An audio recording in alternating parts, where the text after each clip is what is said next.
top would be a Brahmin who becomes a sannyasi. So he's considered the topmost person of the society. And then he has, because he's part of the ashram system, he has certain rules to follow. He has certain qualities to follow, etc.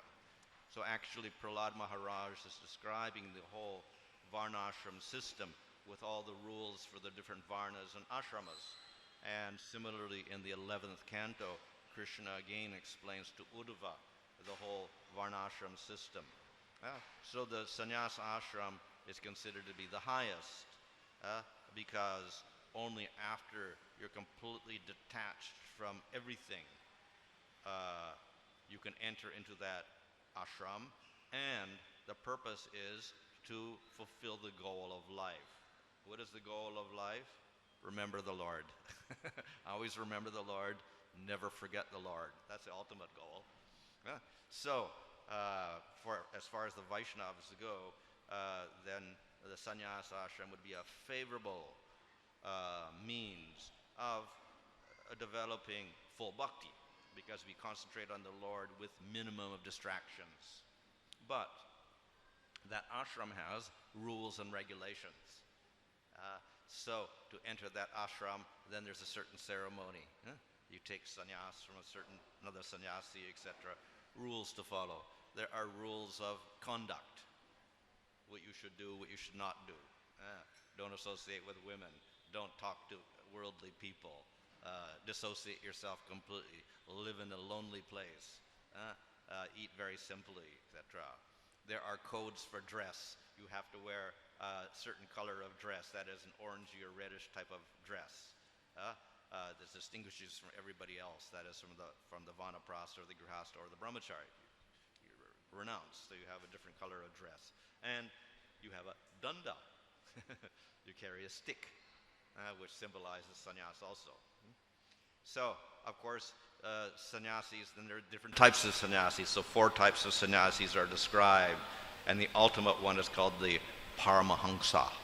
And so the 4 types are gradually more and more renounced. We have the first 2 are more or less dependent on society, and they get donations to live from other people, grihasthas.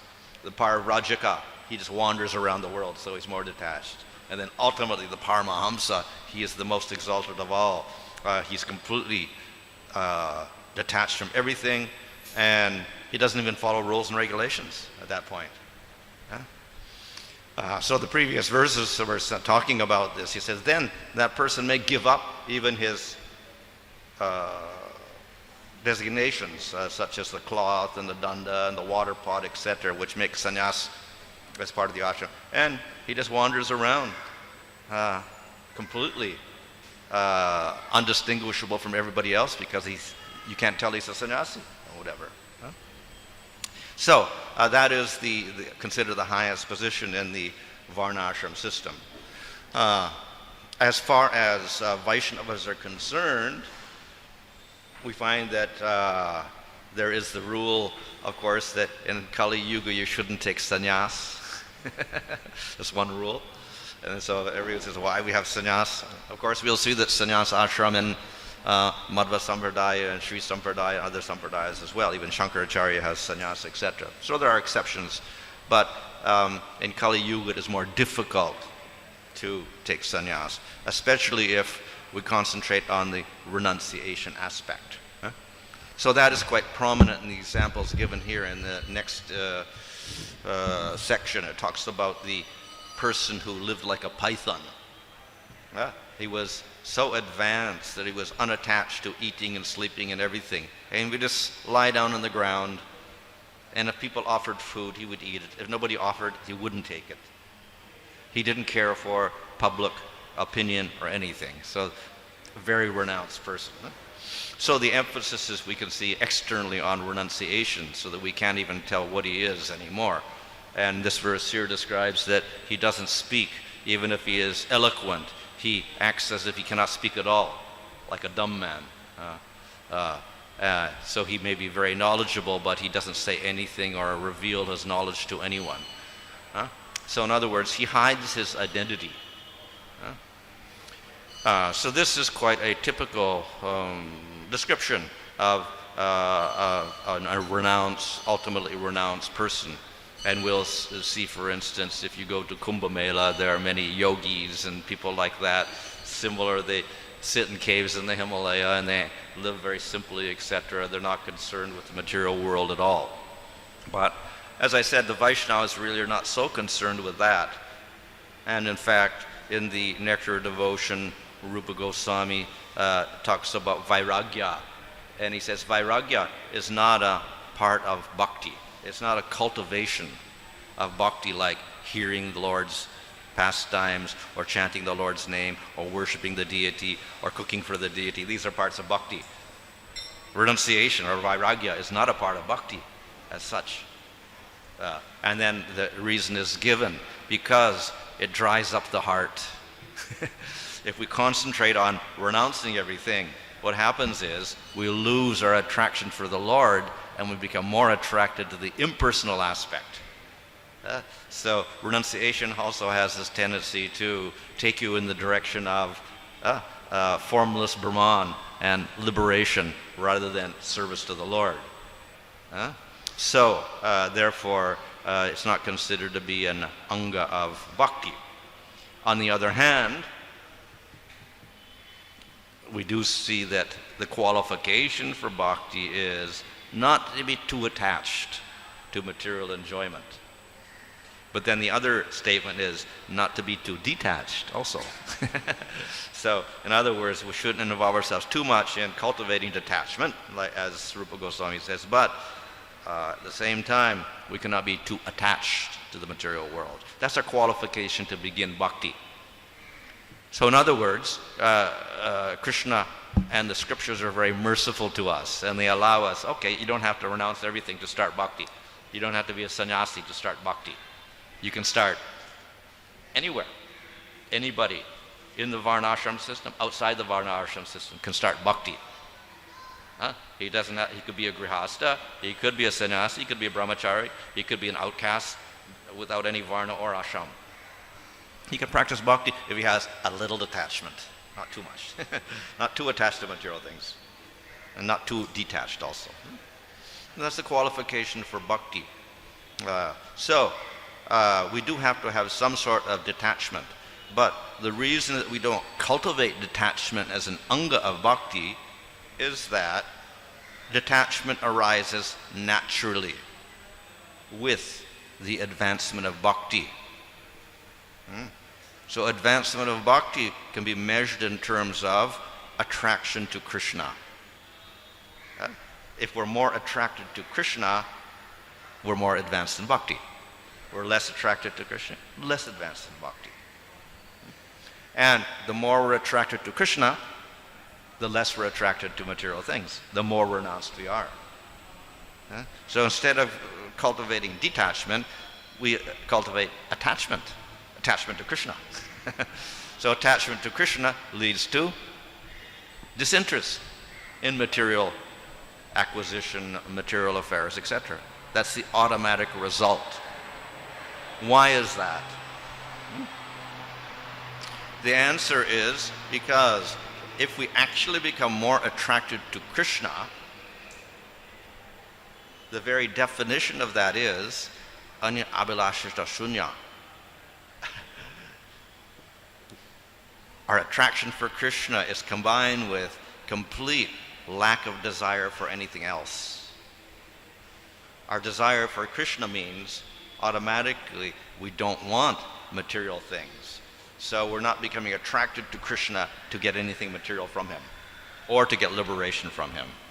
So we want neither material benefits nor liberation or destruction of our suffering, etc. Our purpose in worshiping Krishna is simply what? Worshiping Krishna to please Krishna.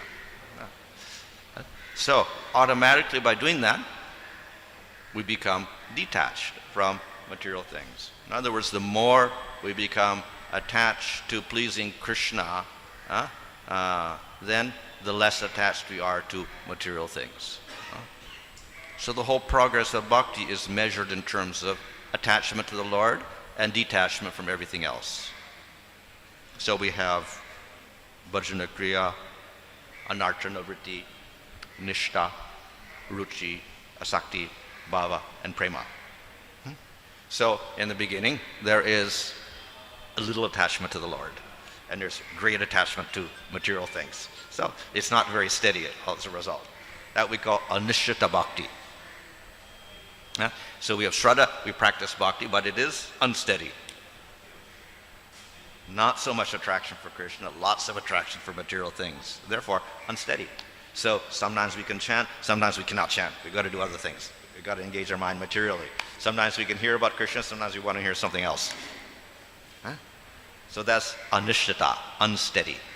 The attraction for material things is more. But the process of bhakti is such that by more engagement in the process of bhakti, hearing, chanting, remembering, deity worship, etc., by doing these processes more and more, the attraction for Krishna increases, and consequently, attraction for Maya decreases. So, when we reach a point where the attraction for Krishna is slightly more than the attraction for material things, we can practice our bhakti steadily. This we call nishta, steadiness in bhakti. So that is a very good stage to reach, because then we don't have much problem with material distractions, even if there's it's Kali Yuga and there's many distracting elements all around us. We're not disturbed by that. We continue our devotional service nicely. So that's the stage of nishta. So if we reach nishta stage, it's very easy to advance. If we're at anishta, that's very difficult because we're not steady. Sometimes we do, sometimes we don't do. So if we reach nishta, that means attraction for Krishna is a little bit stronger. When it becomes more strong and attraction for Maya is less, and then we have ruchi. It becomes quite evident that we have attraction for Krishna. We have attraction for the processes of bhakti, hearing, chanting, remembering. We like to do them. And we're very attached to them. And we're very attached to Krishna within those processes. It becomes asakti. And then we become so attracted to Krishna, even though we still have a little bit of anartha, Krishna appears. So Krishna is very merciful, and even if we're not completely pure, he will make his appearance directly to the individual. That is called bhava. So we establish a spiritual relationship called bhava with the Supreme Lord at the bhava stage, and the Lord manifests himself, and we get spiritual eyes to see the Lord at that stage. But still not complete. A little bit of anartha is there. And then final stage, no anartha at all, only attraction to Krishna. That is prema. So the concentration is on the activities of bhakti, not upon trying to get rid of things and renounce things, etc. But the renunciation happens automatically with the more and more attraction to Krishna as we go through these stages. So, without conscious effort, if one reaches bhava or prema, we can say that the material attraction is very little and ultimately nil. This is in contrast to the jnanis and yogis who must consciously practice vairagya as part of their sadhana. That means disengagement of the senses from objects in this material world, so we don't have any enjoyment. And then disengagement of the mind from those objects also, so the mind becomes completely peaceful. So that is a cultivation. In the yoga process we have, pratyahara and all of this, the dharana and dhyana, withdrawal of our senses from material objects, etc. And in jnana we have, the jnanis are famous for taking sannyas, cultivating detachment, living in a solitary place, mona, mona vrata, stopping speaking, etc. These are all part of jnana process. And meditating, I'm not the body, I'm not the body, I'm not the body, I am the soul, I am the soul, I am the soul. So this is the process of jnana. So jnana and yoga concentrate on the detachment. Material things are bad, material attachment is bad. Let's get rid of that material attachment by stopping the senses and stopping the mind and meditating on one point. The process of bhakti is don't stop the mind, don't stop the senses. Engage the senses in Krishna and have the mind and the senses become more attracted to Krishna, more absorbed in Krishna. Automatically, the senses and the mind become detached from material enjoyment. So, the process of bhakti is much easier than the process of jnana and yoga because we don't have to stop the senses and stop the mind, we engage them instead. So, therefore, bhakti is a process which is available for everybody, whereas jnana and yoga are not available for everybody. First, you have to be qualified by sattva gun. And once you're fixed in sattva gun, then you can practice. So, a jnani must be a Brahman. A Brahman has to be in sattva gun. A Brahman's in sattva gun, and then once he's a Brahmana in sattva gun, fixed there, studying the Vedas, then he's qualified to begin the jnana process and study Vedanta Sutra. And withdraw his mind from everything in the material world. So it requires qualification to start the practice of jnana, and the same with yoga. Yeah. The first two angas of yoga are what? Yama and niyama, which means you have to have brahmacharya, control your senses, all the preliminaries are there before you can actually get into even asana and pranayama. So all of this requires a very sattvic mentality and disposition before you start. Bhakti doesn't require that. You can start anywhere, tamagun, rajagun, sattvagun. And the remarkable thing is, bhakti actually is beyond the gunas completely. It is nirguna because it's part of Krishna. It is Krishna's Sarup Shakti. And jnana is part of sattva gun. It arises from sattva gun. And in order to get liberation, you have to give up the process of jnana because in liberation there is no sattva gun. So you give up jnana ultimately. So these processes are in the gunas. Bhakti is beyond the gunas. But you can practice bhakti in any of the gunas. Very strange. We should say that you have to be nirguna to practice bhakti because it's beyond the gunas. But no, you can practice in any guna. Whereas jnana and yoga only in sattva gun. And if you're not in sattva gun, what do? You practice karma yoga. If you're in tamagun and rajagun, you practice karma yoga. And then through that practice, tamagun person can gradually get purified and become rajagun gradually. After many births, he becomes a sattva gun. Then he can practice jnana. So qualifications are necessary in the gunas for these other processes. But for bhakti, it is nirguna. So in one sense, yes, to practice bhakti properly, you should be nirguna. Beyond the gunas.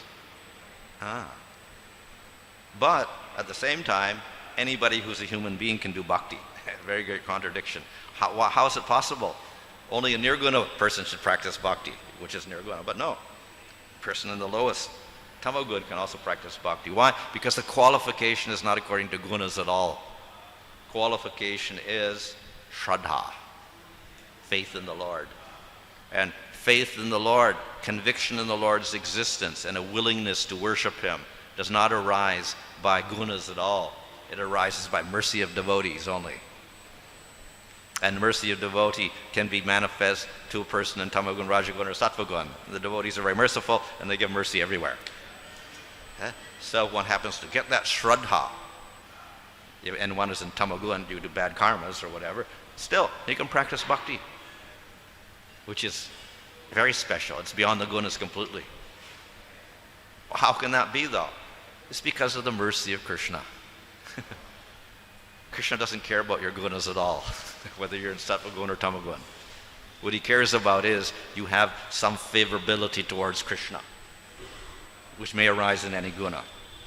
And based on that, you practice the bhakti. But by the practice of bhakti, which is nirguna, you go beyond the gunas much quicker than you can go by getting to sattva gun through karma yoga, coming to sattva gun, and then practicing many lifetimes yoga or jnana, and then finally getting moksha, going beyond the gunas. Very slow process, many, many births. Process of bhakti, very quick. Why? Because it is nirguna, but it's not impersonal Brahman nirguna. It is nirguna because it is part of Krishna, and Krishna is most merciful. So bhakti is actually the Shakti of Krishna, the Bhakti Shakti of Krishna. And what is it composed of? Hladini and Samvit Shakti. Lord's internal energy. That's bhakti. And within that we have mercy. The Kripa Shakti is within all that. So bhakti is a combination of Kripa and Hladini, bliss, and Samvit, knowledge, Shakti of the Lord, internal Shaktis of the Lord in the spiritual world. So that bhakti is very, very powerful because it's part of Krishna. And not only is powerful, but it's completely untouched at all stages by anything in the material world.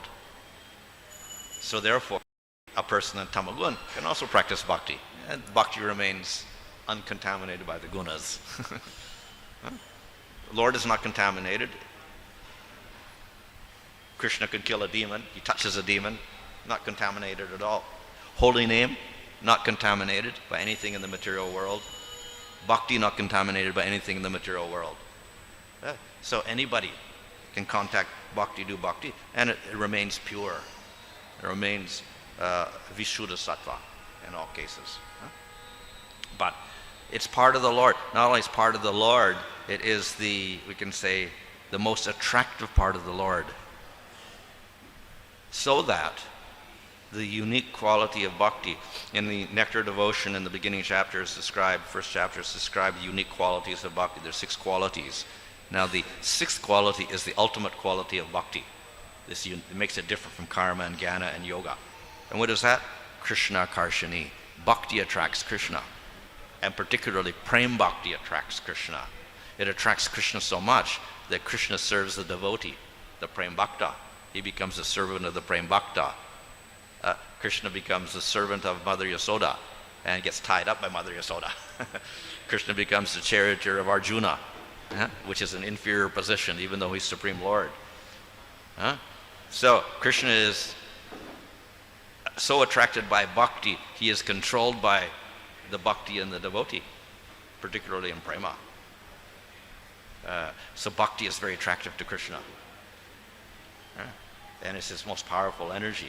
So if a little bit of bhakti appears in a person in the material world, we at Shraddha, and we start a little process of bhakti by association with devotees, the Lord is attracted to that.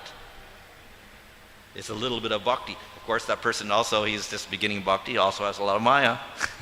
So a little attraction to Krishna, a little bhakti there in the jiva, but a lot of maya also there, a lot of ignorance. Still, the Lord is attracted to that bhakti. A little bit of bhakti is there. The Lord is attracted to that.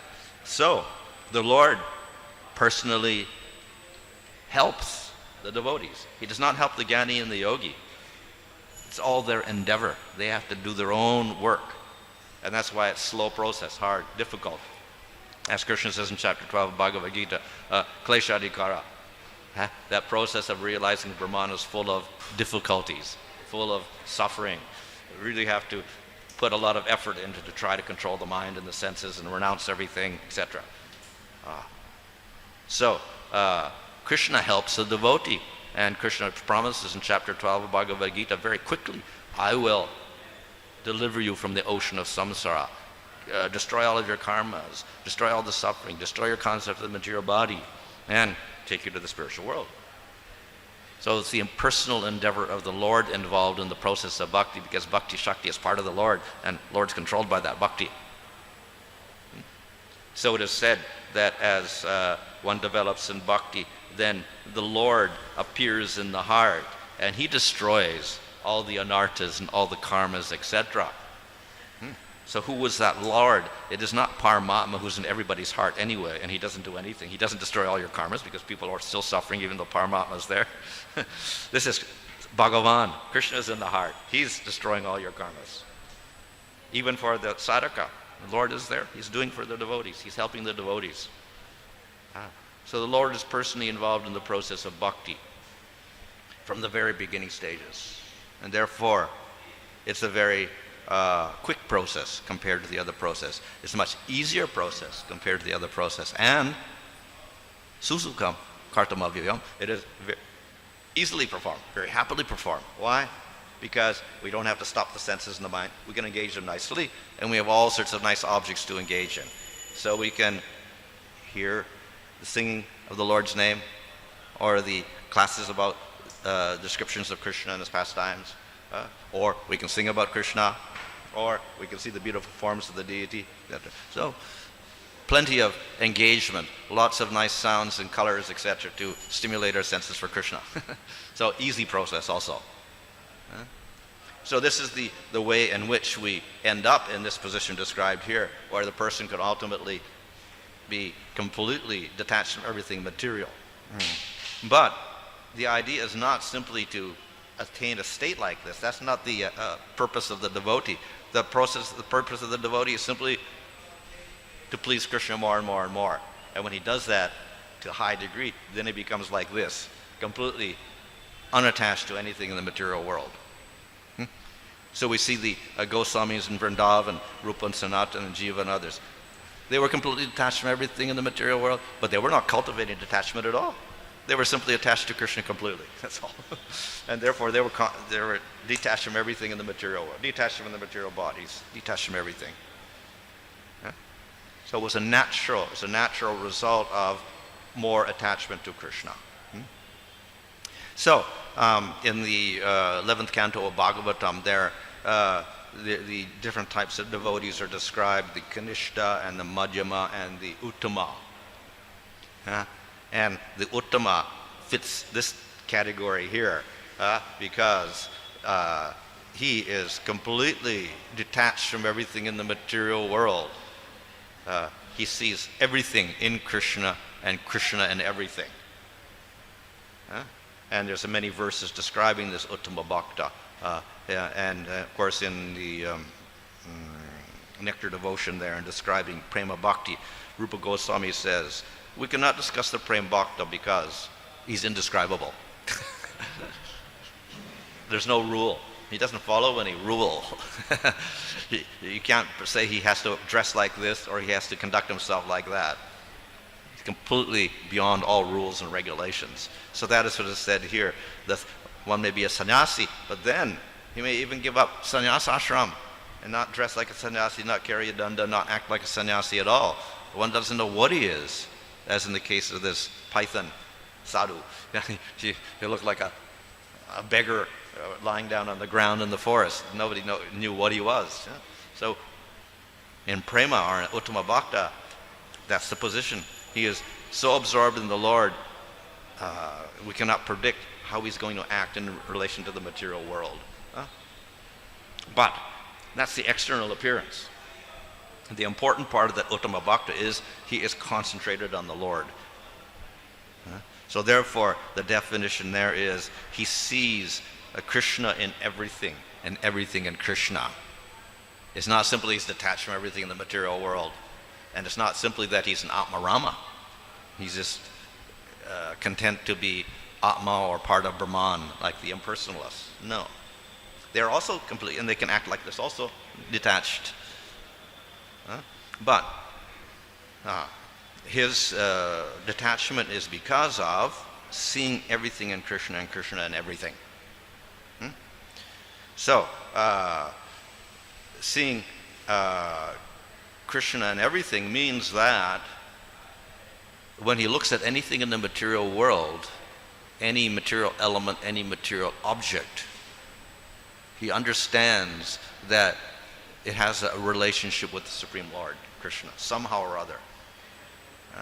Now, of course, anyway, Paramatma's there, we're all living entities or whatever, but that's not the vision for a person in Prema. He's not concerned with Paramatma even. He's concerned with Bhagavan, Krishna. So somehow he sees everything in the material world related to the pastimes of the Lord, or for the arranged for the pastimes of the Lord. All the material elements, everything in the material world is somehow related to Bhagavan and his pastimes. And therefore he offers respects to everything in the material world as being related to Krishna. Krishna is using this object for his purpose.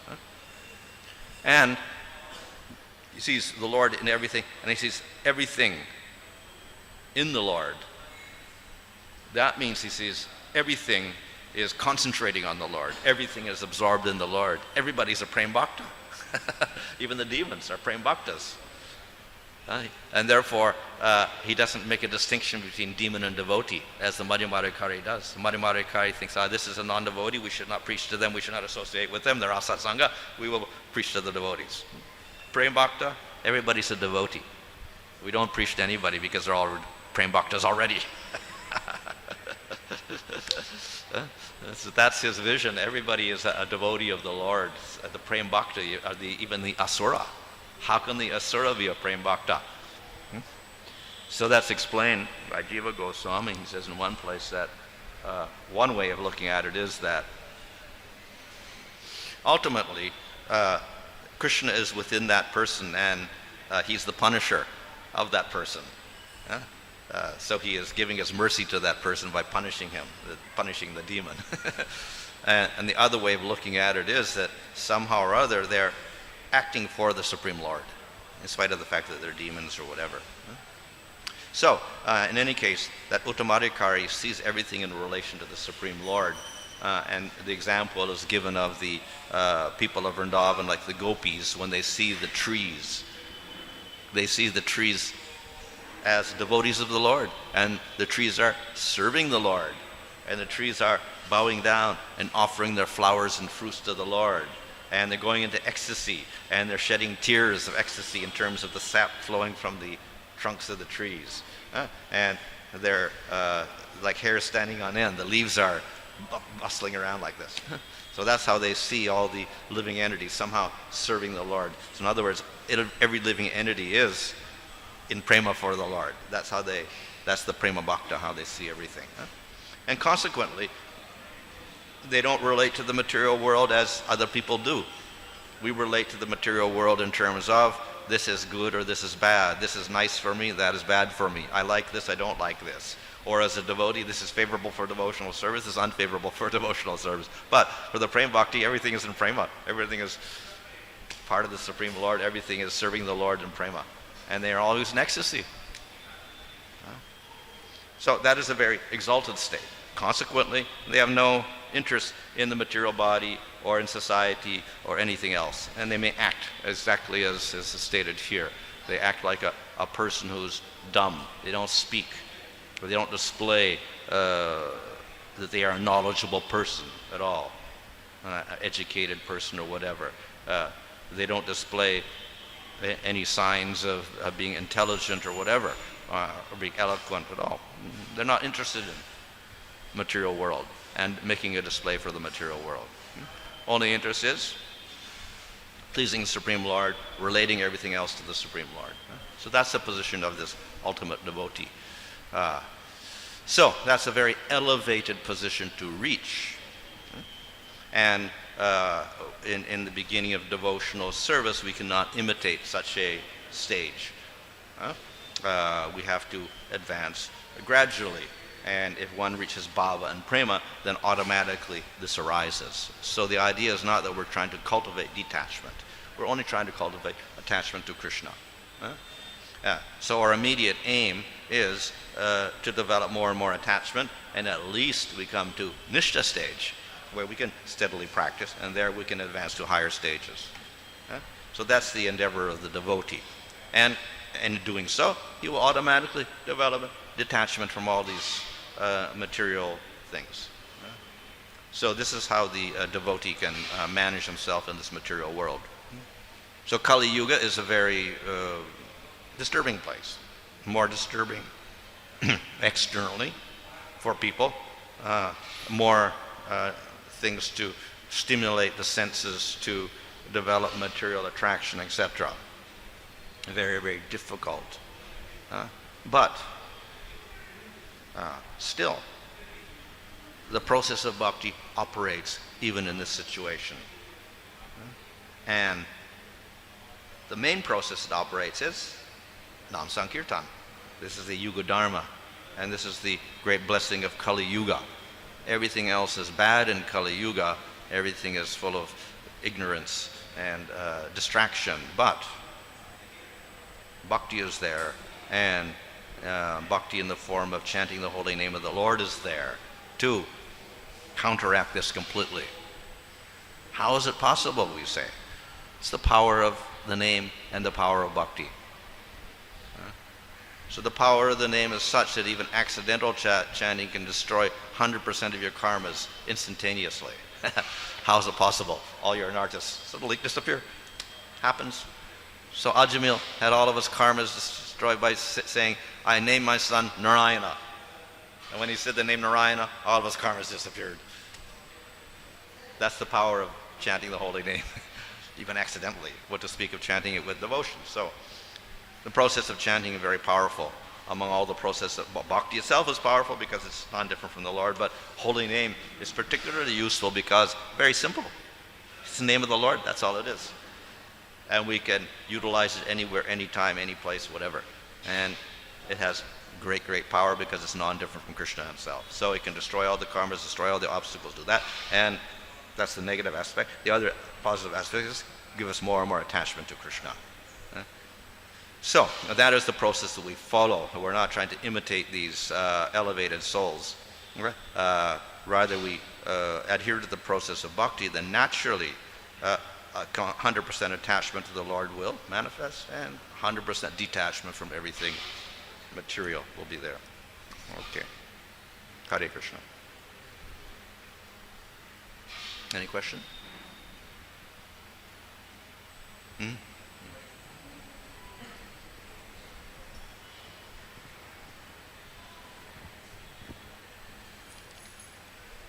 Thanks for the class, Maharaj. In the preface to the Nectar of Instruction, Srila Prabhupada mentions that a devotee has to rise to the mode of goodness before he can come to the stage of bhava and say raganuga bhakti, then bhava bhakti. So, and also we find in the Srimad Bhagavatam, there's in the 3rd canto, I think it is, there's a description of devotional service performed in the mode of ignorance, performed in the mode of passion. And they're all bad. And the mode of goodness. And also in the 11th canto, I think also there's a similar.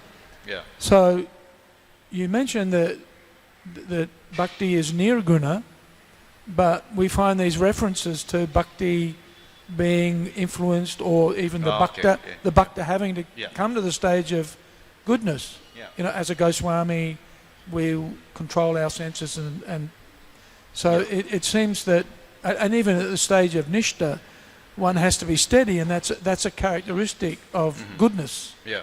Right. Yeah. So there seems to be a dilemma here. Well, how do we resolve that? Yeah. Apparent. Well, the idea of Tamagun Bhakti, Rajagun Bhakti, and Sattvagun Bhakti is described by Kapila Dev there. And I think the commentary says that actually Bhakti is not in the gunas at all. And if you look in the 11th canto there, Krishna describes to Uddhava things in the gunas. This is in Tamagun, this is Rajagun, this is Sattvagun. And then in Sattvagun he says, well, Jnana is in Sattvagun, or like that. And he says, Bhakti is nirguna, like that. So he makes all sorts of examples like this to show the difference of bhakti, or the places, and then he goes to the different places, and the temple of the Lord is nirguna, like this. So technically, yes, the bhakti is nirguna, and the same with the holy name. Holy name is Namachintamani Krishnas, and it is Sudha, Purna Sudha Vimukta. It is never contaminated at all. But it may appear to be contaminated because our contamination. So when you say Tamagun Bhakti, it's not that the bhakti is actually contaminated, but the person's in tamagun and he's doing the bhakti, and therefore the full effect is not there. It becomes something a little different. The same with chanting the holy name. We chant in namabhas, it is not pure chanting. We chant Sudanam, it's called pure chanting. But namabhas, the name is still there, but it's like the name or the sun covered by the clouds. Sun is still the sun, and still has the same power, but the clouds create a blockage so that the full effect of the sun is not there. So we say, you do our anartas, we practice bhakti, and then we can say it's tamagun, rajagun, sattvagun, or whatever like that, or mixed bhakti or pure bhakti, whatever, according to our consciousness or whatever. So the bhakti is pure, but our execution of it kind of changes the results that we get from it, and changes the influence of the bhakti. It may be less powerful, more powerful, etc. So by practicing these other types, we label them in order to distinguish pure bhakti by what result it gives. So pure bhakti will lead to prema. Mixed bhakti and all these other bhaktis do not lead to prema, they give other results. You do karma Mr. Bhakti, you go this way, Jnana Mr. Bhakti, you get some other result. You do Tamagun Bhakti, you get a completely different result. Rajagun Bhakti, another result. Sattvagun Bhakti, another result like that. So they're labeled like this, as if the bhakti itself is contaminated, just to distinguish them, so we see you get different results from these practices and not the ideal result. And the ideal result comes from the pure bhakti, which means our intentions at least are pure, even though we're not pure because we're still doing sadhana. Answer the question? Or now, as far as the sattva gun, you have to be sattva gun to practice bhakti. Of course, that's not really true, because we see in Bhagavatam the Chandala, or the Swapacha, the dog eater who chants the holy name of the Lord once, or remembers the lotus feet of the Lord once, then he's qualified to do a savana, sacrifice. So he's beyond the brahmana instantaneously by chanting the name of the Lord, just by doing bhakti. So he was, by karma, he was tamagun, he was a swapacha, dog eater. But then he chanted the holy name with faith, and suddenly he's better than the brahmana, so instantaneously he's beyond sattva gun. So of course, through the bhakti process, we go through the gunas and beyond the gunas. But because we're doing sadhana, of course, we also are affected by the gunas still. And it's favorable, sattva guna is more favorable than the other gunas, obviously, because it's more peaceful. But if we become attached to that, then we're stuck again. That becomes an obstacle to bhakti. Yeah. Hare Krishna. This story in the 7th canto of the Bhagavatam describes a sadhu who pretended to be like a python. We have other examples. Jada Bharat, who at his birth was pretended like he was deaf, mute, blind, lame, like totally deficient in every way. And his parents were apparently very great devotees of the Lord. Why would he deceive them? Doesn't this show an element of dishonesty, like putting on an act? It seemed like he did it very well. In the case of Jada Bharat? In the case of Jada Bharat and other examples. Doesn't it show dishonesty, and doesn't it show a lack of saintliness? Well, in the case of Jada Bharat, I think the main purpose of all of this show of detachment was because he experienced as the deer, when he became a deer, he realized that he had made a big mistake in his previous life due to becoming attached to that baby deer, the fawn, and therefore he ended up as a deer. So he didn't want to repeat becoming attached to anything in the next lifetime, so therefore he disregarded his family and acted like he was dumb because he didn't want to take initiation, Brahminical initiation, and become like a brahmana and learn all the rituals and do all that and become attached, because then you have to get married. You become a brahmachari, you learn the Vedas, then you get married and do all this, and then this is he wanted to reject that completely. So that's his higher purpose. We can say, yes, probably we can say maybe it was cruel to his parents to do that, but he was more interested in getting to Krishna than anything else because of his previous mistakes, so therefore he acted like that.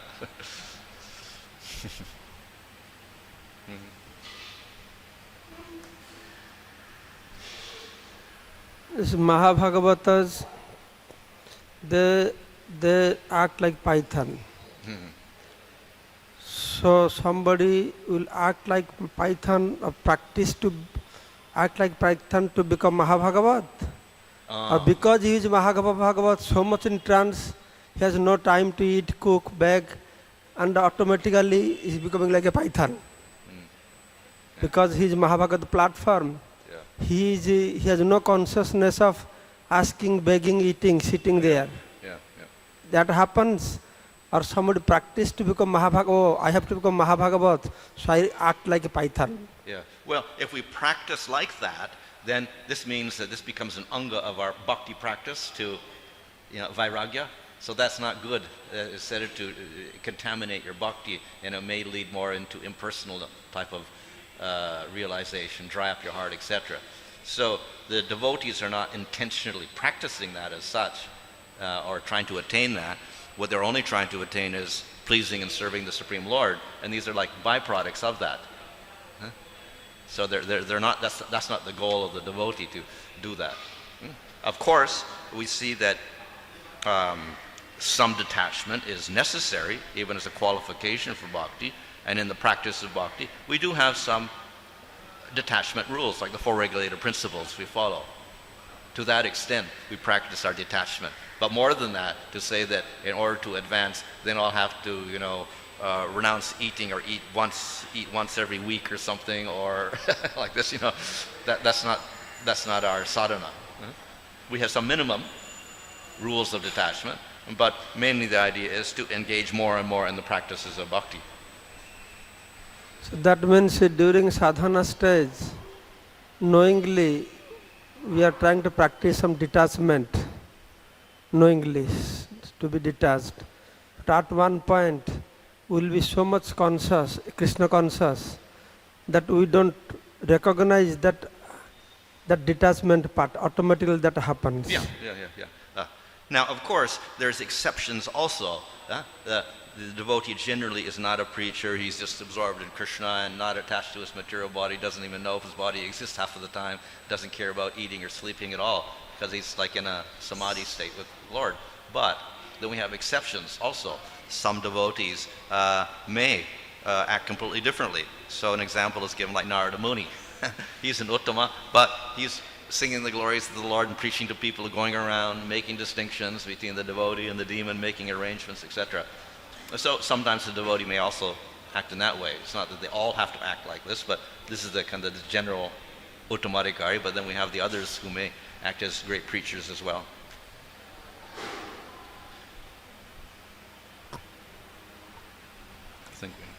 Maharaj, Srila Prabhupada says very clearly that sometimes Krishna sends to the demons so that he could fight and exercise his body. And also, he says that to show the prowess to the living entities. Yeah. So, for example, Kamsa, he came and oppressed many devotees. So ultimately Krishna fought with him and then he killed him. So does Ravana. Do you think these kind of demons, they are prema bhaktas? Yeah. No, so the normal demons are demons, but the Lord himself doesn't hate them in any way, and he utilizes them for certain purposes in his pastimes. So as you said, through the pastime, the devotees get pleasure. For instance, when the demon is killed, like Sukadeva is reciting the story, and when Kamsa gets killed or Shishupala gets killed, then Sukadeva becomes joyful. So the devotees get pleasure. But the Lord himself is not hating anybody in any of these processes, rather he's benefiting them. So Shishupala gets liberation, or he goes to Vaikuntha, etc. So the Lord has many purposes to fulfill. One, of course, is the demons are actually bad people and harassing the devotees and persecuting the brahmanas and doing a dharma, etc. And they have to be eliminated. They're part of the demonic element of the world, and that has to be suppressed in order that dharma prospers. So the Lord comes to do that. But then simultaneously he's doing this, he's pleasing the devotees, he's exercising his own prowess, and getting pleasure from killing the demon, which is part of his rasa as well. So he accomplishes many things by one particular act. Could you please give an example of a demon who is a prema bhakta? What's his name? Yeah, Richard, that's an example of Richard Sura. He's a great example of that. Yeah? Now, as for the Prem Bhakta, even the real demons, the devotee, Prem Bhakta will think of them as a Prem Bhakta, but actually they're not. But He'll impose that, just as he'll impose on the tree. The tree is serving the Lord with flowers and fruit, even if it's not actually conscious to that degree. So that's only the projection of the Prem Bhakta upon everything in the material world, not that actually all Prem Bhaktas. Thank you. Okay, I think we have to end here. It's 9 o'clock. Hare Krishna.